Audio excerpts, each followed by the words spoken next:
মাখলুক, সুতরাং তুমিও মরে যাও।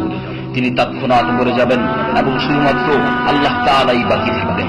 অতঃপর আল্লাহ সুবহানাহু ওয়া তাআলা জমিনকে ভাঁজ করে ফেলবেন এবং তিনি 3 বার বলবেন, আনাল জব্বার, আনাল জব্বার, আনাল জব্বার, আমি প্রতাপশালী, আমি প্রতাপশালী, আমি প্রতাপশালী। অতঃপর তিনি 3 বার জিজ্ঞাসা করবেন, লিমানিল মুলকুল ইয়াউম, লিমানিল মুলকুল ইয়াউম, লিমানিল মুলকুল ইয়াউম, আজকের রাজত্ব কার, আজকের সার্বভৌমত্ব কার, আজকের আধিপত্য কার? জবাব দেওয়ার মতো কেউই থাকবে না। তিনি আবার উত্তর দিবেন, লিল্লাহিল ওয়াহিদিল কাহ্হার, আজকের রাজত্ব, আজকের সার্বভৌমত্ব, আজকের আধিপত্য, পরাক্রমশালী একমাত্র আল্লাহ। ইবনে ওমর রাদিয়াল্লাহু তাআলা আনহু হতে বর্ণিত অপর এক হাদিসে ইরশাদ হয়েছে, কিয়ামতের দিন আল্লাহ সুবহানাহু ওয়া তাআলা আসমান জমিনকে ভাঁজ করে নিজ হাতে গুটিয়ে নেবেন।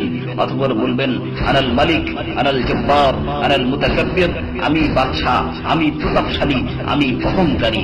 আইনা মুলুকুল আরদ,